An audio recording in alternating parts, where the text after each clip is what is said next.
Assalamualaikum warahmatullahi wabarakatuh. Alhamdulillahi rabbil alamin. Wassalatu wassalamu ala asrafil anbiya wal mursalin.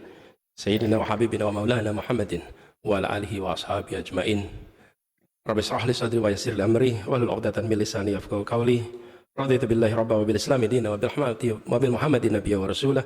Rabbi zidni ilma warzuqni fahma. Amin. Amma ba'du. Yang berbahagia Datuk Sri Syed Hussein Al-Habsyi, Board of Governor of IIUM, which has just delivered a very moving remark that touches all of us. You always speaks from your heart, not only from your mind. May His blessing be upon you always, insyaAllah. Amin. Yang berusaha, Profesor Dr. Amir Akramin, Deputy Rector of IIUM, Excellencies, Ambassadors, Representative from Diplomatic Corps, also the Dean of IIUM, Professor Abdulaziz Berdaud, distinguished professors, distinguished guests, deans, students, ladies and gentlemen, attending physically or virtually, all of you. Allow me to begin by expressing my true appreciations for the invite. When I received the invitations 2 months back, it was indeed an honor, privilege. The International Institute of Islamic Thought and Civilizations is an institute that I value highly since I was just a student. It is the place that, my mentors, my professors talk about it. And books that was published from ISTAC is books that we've been reading all along. And when I did my graduate studies in the US, I had also the opportunity to interact closer with, later on, rector of IIU, which is Professor Kamal Hassan.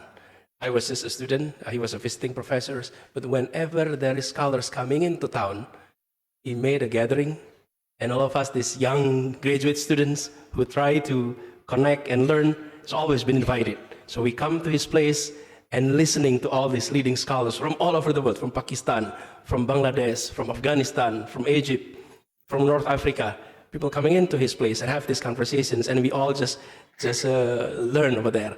So the name of ISTAC, IIUM, is names that is so close to my heart. And finally, I had the opportunity to physically present in this prestigious place. So I'm humbly honored with the opportunity. And inshallah, the institution continue to be the jewel from the East, as has been said earlier. And we all realize that Islamic civilization, so the Ummah, stretch from the very western part of Maghribi all the way to the Nusantara in the very eastern part. It is a civilizations that have gone through centuries of ups and downs, many lessons learned from our history, and many lessons to see how we embark to the future and how we contribute to the world civilization. So, as I prepare remarks, it become too serious. I'll read some of my notes here, but I also like to share some of the notes that it was inspired by remark of our dean, Professor Abdulaziz. The spirit of Bandung after the 1955 Asia-Africa conference. What I like to share here is, and I put that on some of our notes, is our ability in Asia, the people of Malay, to form gotong royong, to form cooperations, and to know limits of differences. And this is something unique of our land. And if I share some of our experience in Indonesia, when a nation as diverse as Indonesia, this is about more than 400 ethnic groups, more than 700 spoken languages, and we came to conclusions that we need to become one nation and to create the feeling of unity we have to have one common language. And the common language that was adopted was Melayu, Bahasa Melayu that was adopted. And if you are talking about numbers of Melayu speaker, it is not the majority. The majority of speakers in terms of ethnic groups is Japanese.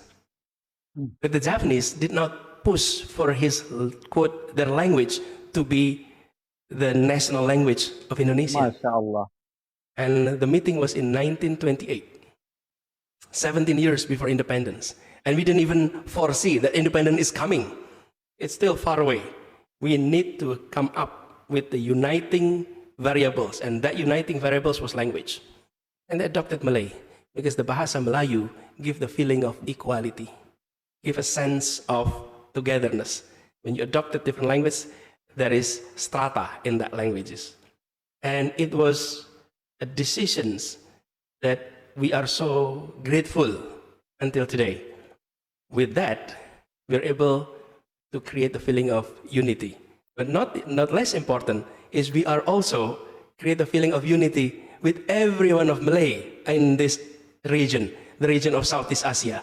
So we come to Malaysia, we don't need translator. You come to Indonesia, you don't need translators.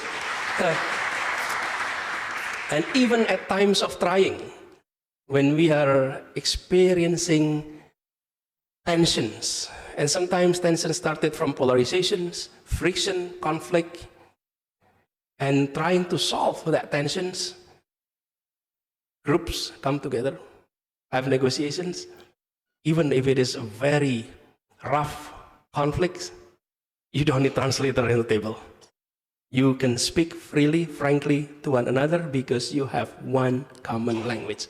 But it started with the willingness to accept higher purpose, common purpose above our minor micro interests or purpose. And that was of unique in Southeast Asia. So, allow me with that as an introduction to go into some of our notes that, in the Malay saying, di mana bumi dipijak, di situ langit dijunjung, which remind us that wherever we stand on this earth, we uphold the sky together. This saying sort of captures the essence of the bonds we share, bonds that stretch back centuries, woven through our tales of maritime adventures, shared literature, cultural exchanges, and mutual reflex. It is a reflection not only of our shared roots, but also our shared responsibility. And as you see, the stories of Indonesia, Malaysia, and our Malay brothers and sisters across Southeast Asia are not the separate chapters in a book. They are a thread of tapestry, each one vital, each one telling a story of resilience, innovations, and unity. And that's precisely why we are here today, not just to reflect upon the vibrant hues of our past, but to envision the patterns that we will weave into this tapestry in the coming years. And therefore, our gathering in this esteemed institute is a testament to our collective recognitions that the future of the Malay civilizations is inextricably linked to the broader conversation of sustainable development and global progress. And what we are discussing today is not just about policies and theory. We are, in a sense, reflecting on a promise that we owe to our children and the children of our children, a promise of a world where they not only thrive, but also recognize and cherish the depth and richness of their heritage. And as we move forward, let us remember that our conversations, our actions, our visions will shape not only the futures of Malay, but also the very fabrics of global discourse. Now, allow me to share some historical context in our conversation today. That history isn't just a distant memory or words in a textbook.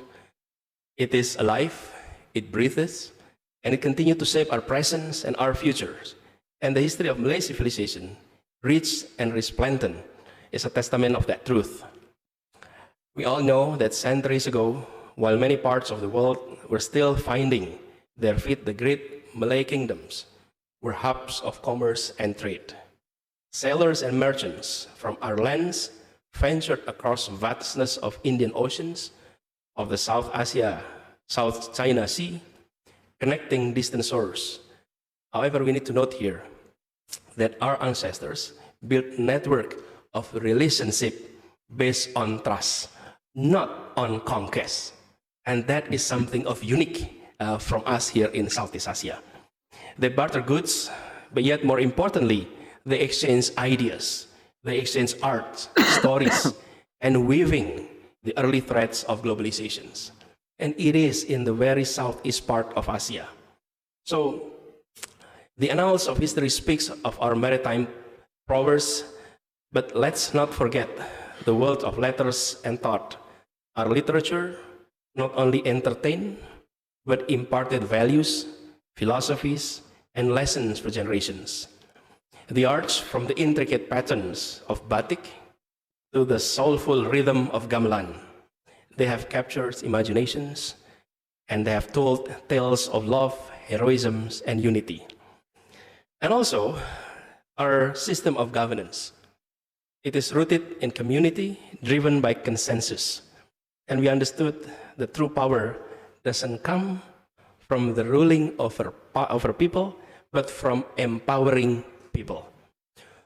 It comes from leading with them. This is the very essence of our leadership. That was not about dominance, but service. And that is why, if I may share, as I mentioned last night, we may be seeing impressive individual countries in other parts of Asia. Say, South Asia. You're seeing emerging India, neighbors of Pakistan, Sri Lanka, Bangladesh. And then you're seeing to the north, northeast, where Japan started 150 years ago. And then you have South Korea, Taiwan, China.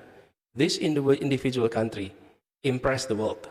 However, we are not seeing the region being able to work together, because on the other hand, you have Southeast Asia, where all this country, Malay-dominated culture, we are able to form cooperations. We are able to form gotong royong. We are able to form togetherness. Why? Because the leadership was not about dominance. It is about building trust. It is about mutual respect. And we understand limits. Sometimes we have differences. However, in the past more than 50 years, this region has been peaceful among us. There were conflicts, but with foreign powers. But within us, basically, this has been a peaceful region. So, ladies and gentlemen, in this grand symphony of progress, it is not just our past that sings, but it's also our presence that harmonizes and promises acquires for the futures. The Malay world has always been bridged between civilizations, and today we're amping up our efforts to be beacon for the world in sustainable development. This is something that I also mentioned during our first encounter in Indonesia, in Jakarta a few months ago, that our challenge within the Ummah is to shift our attention to, from focusing how we tackle the challenge of Ummah into how we provide solutions to humankind, how the Ummah contribute to humankind and the challenge of humanity today. And one of the biggest challenges, as we all know, is about sustainability.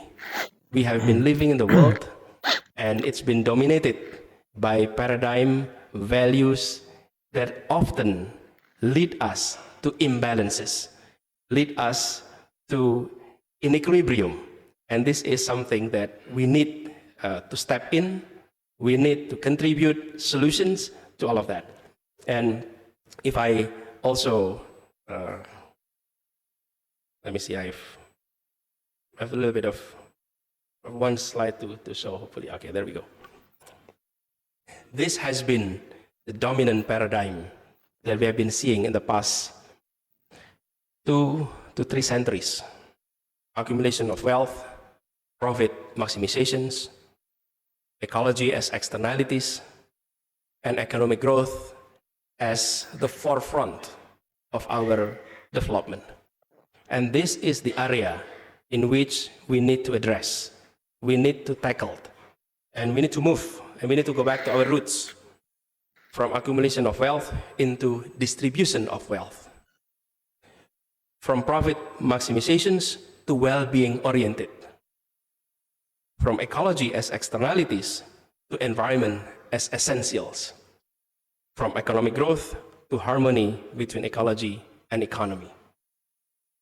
And this needs to be done by us, by showing examples, and we can go back to our roots in which we have the traditions of maintaining all of this. If I may share some of our experience. Indonesia, the Emerald of Archipelago, we still have quite a few environmental challenges. However, in just a few short years, we've also witnessed transformations. We have harnessed the power of the sun, the wind, the waves, and taking significant strides in the adoptions of renewable energy. We are also pushing for more sustainable public transportation within and between our urban areas. And Indonesia doesn't stand alone in these journeys. Our brothers and sisters in Malaysia have been making remarkable progress as a steward of Mother Earth. Of the 17 Sustainable Development Goals, Malaysia has made immense positive achievements in the area of poverty reductions, quality education, clean energy provisions, and climate actions. You have shown that progress doesn't have to come at the expense of our planets. But this is not just a story of two nations. Across Southeast Asia, whether it's reforestation effort in Thailand or the sustainable fisheries in the Philippines, the movement in this region is growing. So our unity in ASEAN shouldn't just be political or economical, but it also has to be environmental and ethical. Through collaborations and partnership, we're setting benchmark. We're setting a method of sharing knowledge and building a future where prosperity of one doesn't mean the depletions of another. And ASEAN Sustainable Initiative remind us that when we pool our resources, we pool our knowledge, and we resolve seriously, there is no challenge that is too great for us. So let this achievement not be mere bullet points in a report, but let them be the story that we proudly share with our children as proof that their heritage is one of action, of care, of unwavering commitments to Earth and to each other. In our journey forward, we carry the songs of hope. We must also listen to the sobering notes of challenge. And these challenges are not mere hurdles to overcome. They're actually opportunities for us to reaffirm our commitments, our resilience, and our unity. The reality of climate change, and we now call it climate crisis, is undeniable. It is staring at us right in our face. Our shores bear witness to the rising sea levels, eroding the very lands of our ancestors, which were called home. And we have seen the fury of nature with extreme weather events, not just disturbing life, but reshaping the very landscape of our nations. All of us experience one of the biggest crises of humanity faced by humanity in the past 3 years when COVID hit us in 2020. I often feel that I had the opportunity with the blessing of Allah to be managing one of the largest city at times of the most trying of our modern period. We have 11 million populations. And when COVID arrived, the complexity was serious. And I think all cities were experiencing that. But 2 months before that, Jakarta experienced the worst rainfall in the history of our city. Our drainage system had a capacity of 50 millimeters of rain per day. On the 1st of January 2020, the rainfalls in Jakarta reached to the level of 378 millimeters in 7 hours. The capacity is 50 in 24 hours. The rain was 378 in 7 hours. It was the worst rainfall we ever experienced. That's why I often said, when people said climate change, for us, it's a climate crisis. And that's where we are now witnessing. So, but we need to take a note. The challenges don't just stem from nature. As leaders, we grapple with economic dilemmas every day. How do we ensure that our growth is not just rapid, but right? That doesn't just fill our coffers, but fills with the aspirations of every citizen, whether they live in the bustling streets of Kuala Lumpur or in the serene village of Central Java. We are at the crossroad in deciding about the path that balances growth with equity, with prosperity, with sustainability. And this is where our journey needs to take. We need to come back into our roots. So now, with regards to the future, I believe in the spirits of Malay world and the larger Southeast ASEAN community. Our history has shown us so many. It is us that we are able to face challenges head-on in the past, and we innovated, we adapt, but most importantly, we do everything together as one community, as one family. And ladies and gentlemen, as we stand here in this juncture, I'd like to outline 4 strategies that may be of interest to all of us embarking to the future. Number 1 is to embrace technology. We are on the cusp of revolutions, the 4th industrial revolutions. But it's essential to remember that this isn't about machine or code, it's about humanity. The rise of artificial intelligence, the Internet of Things, the green technology present an unparalleled opportunities. Yes, we can harness them, not as masters, but as partners. Partners that can revolutionize agriculture, empower local businesses, protect our precious environment. It's not about replacing our essence with technology, but enhancing it and amplifying it to the world to witness. I often had conversation with our teachers and professors in our university and asked the simple questions. Can technology replace teachers? Can technology replace professors? When these questions were posed to teachers and professors, most likely we as professors, we as teachers would respond, no, because we are irreplaceable. We don't like to be replaced by technology, and we don't think technology can replace us. But if I reflect back on that questions, perhaps it was the wrong questions. The right question should be, what kind of teachers, what kind of professor is irreplaceable by technology? And what kind of professors and what kind of teachers that are replaceable by technology? Those who are teaching repetitively, using same materials over and over again, you can replace it with PowerPoint and video recording. But those that comes with inspirations, with moving messages, those individuals would never be replaced by technology, ever. So when you look at this technology as partners, and for us here in these regions, we have the richness of our creative imaginations that can be translated into inspiring messages. Number 2 is with youth and educations. You know, when I look at the eyes of our youth, what I'm seeing is not only hope, but I'm seeing promise. They are the torchbearer of our legacy. They are the architects of our futures. And investing in them is not just a duty, but it is also an honor. By revamping our education system, we can cultivate minds that think critically, hearts that value sustainability, spirit that cherish regional comrades. And they are our future leaders, our future innovators, our future artists, our future custodians. So we need to equip them with wisdom of the past and the tools of the future. And we really need to show that with examples. In our facility, how can we make sure that our facility is green, is sustainable, development oriented? Number 3, on regional collaborations. Our strength has always been in our unity, and the ASEAN community is not just an association, It's a testament of our shared dreams and intertwined destinies.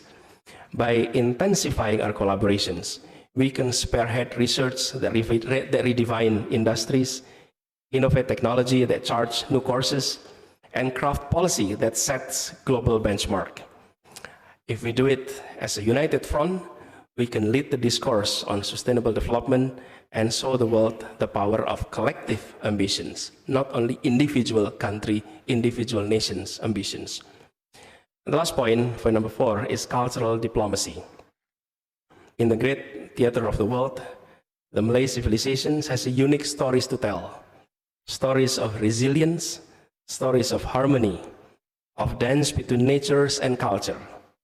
Our journey of sustainable progress, deeply rooted in our cultural values and heritage, they can be guiding lights for nations near and far. Through cultural diplomacy, we can share our lessons, our melodies, and our dreams, fostering global connections and mutual respect. In crafting these visions, let's remember it is not just about reaching destinations, it is about the journey, it is about the stories we're telling, it is about the bonds we will forge and legacy that we will leave behind. So for all of us, let's dream big, work hard, and march ahead, hand in hand, toward a brighter, greener, and united future. Thank you. Assalamualaikum warahmatullahi wabarakatuh.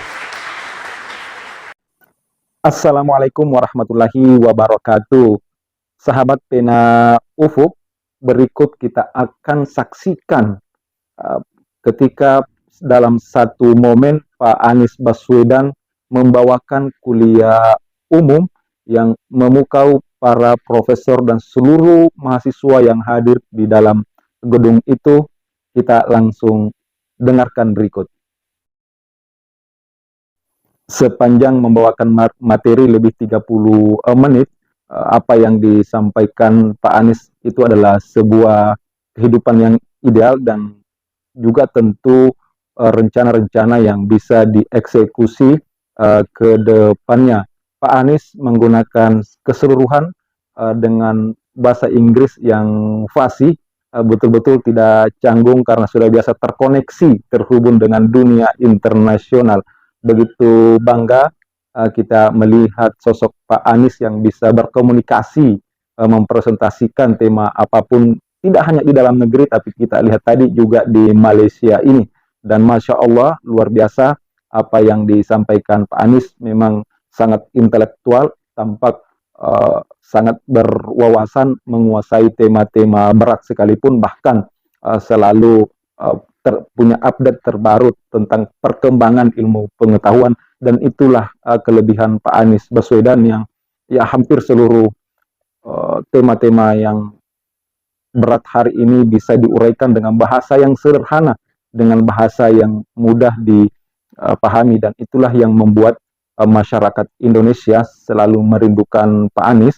Kita bangga punya anak bangsa sebagai teladan generasi milenial, bagaimana seharusnya kita bersikap kritis, berwawasan yang luas agar kita bisa melampaui segala dialektika kehidupan ini dengan baik. Dan Masya Allah, Pak Anies memang betul-betul luar biasa. Sehat-sehat selalu Abah, semoga panjang umur, disehatkan selalu, diberi kemampuan oleh Tuhan Yang Maha Esa untuk terus mengabdi, memberikan kontribusi kepada Republik ini. Anies Baswedan,